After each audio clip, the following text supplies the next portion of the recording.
साथियों, आप सभी का आपके यूट्यूब चैनल में स्वागत है। साथियों, हम बात करेंगे जो 20 नवंबर से 7 जनपदों में शिक्षकों की ऑनलाइन उपस्थिति दर्ज होना है, उसके विरोध में जो शिक्षक संघ है हमारे वो आ चुके हैं और उन्होंने अपनी मांगें रखी हैं जो कि वाजिब भी हैं। वहाँ पर साथियों हम बात करेंगे, देखिए यहाँ पर जो जनपद दिए गए हैं, इसके अलावा उन्होंने जो मुख्य मांगें रखी हैं शिक्षक संघ के द्वारा, जैसे जो प्रदेश के अन्य कार्यालय या संस्थान हैं जिनमें वर्ष में 31 उपार्जित अवकाश, 12 द्वितीय शनिवार अवकाश, 14 आकस्मिक अवकाश व अन्य अवकाश दिए हैं। इसके साथ साथ कार्यालय आने जाने हैं, सरकारी वाहन उपलब्ध होते हैं या अन्य सुविधाएं उनको प्रदान की जाती हैं। लेकिन जो बेसिक शिक्षक हैं उन्हें केवल 14 आकस्मिक अवकाश के ही सहारे पारिवारिक एवं सामाजिक दायित्वों का निर्वहन करने, इसके साथ साथ अपने अध्यापक पद के दायित्व का निर्वहन करने हेतु सरकार की गैर शैक्षणिक कार्यों से संबंधित अधिकांश परियोजनाओं कार्यक्रमों को भी निर्वहन कर रहे हैं।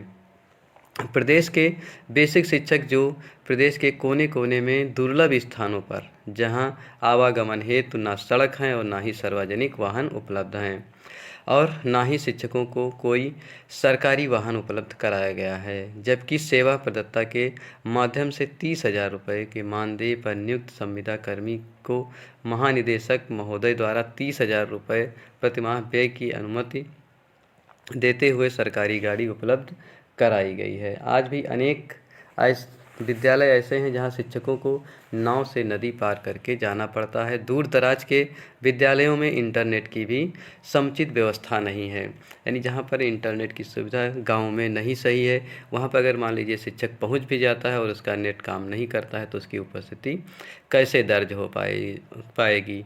इसके अलावा जो इसमें सिम जो लेना है या जो इंटरनेट की, ये सभी सुविधाएं शिक्षकों को अपने ही स्तर पर करनी है।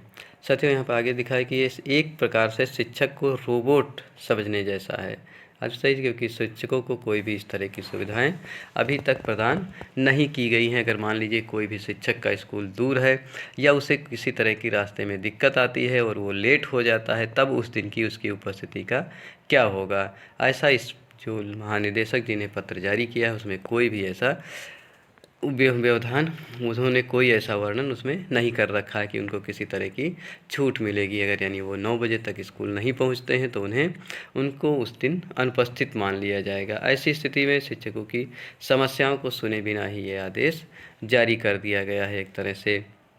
इसी तरह से आगे भी इस पत्र में शिक्षकों की समस्याओं का ही वर्णन किया गया है और कुछ घटनाएं जो पहले शिक्षकों के साथ हो चुकी हैं आने जाने में, उनका भी यहाँ पर उन्होंने वर्णन कर रखा है। उन बातों को यहाँ भी उठाया गया है कि शिक्षकों की अगर कोई रास्ते में दिक्कत आती है या पहुँचने में किसी तरह की परेशानी होती है तो उसका कैसे निराकरण किया जाएगा।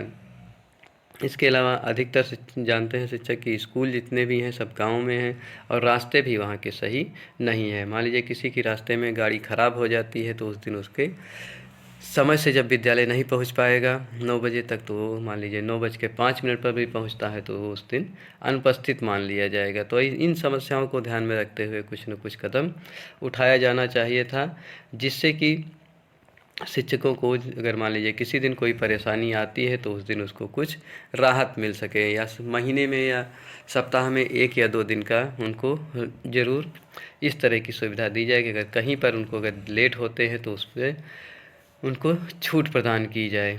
लेकिन महानिदेशक जी के द्वारा जो भी पत्र जारी किया गया है उसमें सीधे सीधे 8:30 से 9 के बीच उपस्थिति दर्ज करने का स्पष्ट आदेश दे दिया गया। और जिन स्कूलों में अभी तक टैबलेट नहीं पहुंचे हैं वहां पर अपने मोबाइल पर यानी अपना इंटरनेट यूज करिए, अपना मोबाइल यूज करिए और उसी से अपनी उपस्थिति दर्ज करिए। साथ साथ में विद्यालय के समस्त कार्य अपने ही मोबाइल से करने का निर्देश दिया गया है। ऐसी स्थिति में एक तरह से ये शिक्षकों का शोषण है। यहाँ पर जो संगठन है उसने मांग रखी है कि और शिक्षकों को भी निर्देशित किया है कि 20, 21, 22 तारीख को शिक्षक 3 से 5 बजे के बीच ब्लॉक संसाधन केंद्र पर उपस्थित रहकर संबंधित ब्लॉक के शिक्षकों से एक पंजिका पर निम्नलिखित प्रारूप पर उनका मत प्राप्त करें। यानी उनकी क्या राय है इस पर उन्होंने अपना आदेश दिया है कि आप लोग अपनी मत रखें और उसमें विवरण नोट कर दें। यानी एक तरह से पहले शिक्षकों की समस्याएं दूर की जानी चाहिए थी, तब जा कर के ऑनलाइन उपस्थिति दर्ज की जाती तो ज़्यादा बेहतर रहता। यानी शिक्षक भी खुश रहते और ऑनलाइन उपस्थिति भी दर्ज होती रहती। साथियों, उम्मीद करते हैं कि महानिदेशक जी के द्वारा जो भी शिक्षकों की समस्याएं हैं पहले उनको दूर कर दिया जाएगा, तभी जा कर के ये आज जो प्रोजेक्ट पायलट तौर पर ये उपस्थिति शुरुआत की गई है 7 जनपदों में, तभी आगे प्रारंभ की जाएगी। जैसा कि पता भी चल रहा है कि 1 दिसंबर से समस्त उत्तर प्रदेश में ये ऑनलाइन उपस्थिति दर्ज करने का कार्य प्रारंभ कर दिया जाएगा। लेकिन शिक्षकों की जो समस्याएं आ रही हैं उनको दूर करने के लिए महानिदेशक जी ने कोई भी ऐसा आदेश नहीं जारी किया है गया है कि पहले शिक्षकों की समस्याएं दूर की जाएंगी, तब जा कर के ऑनलाइन उपस्थिति दर्ज की जाएगी। तो उम्मीद करते हैं साथियों उस महानिदेशक जी के द्वारा इन समस्याओं पर भी ध्यान दिया जाएगा और जल्द ही शिक्षकों की समस्याएं सुन करके तभी जा कर के ऑनलाइन उपस्थिति दर्ज कराई जाएगी। धन्यवाद साथियों।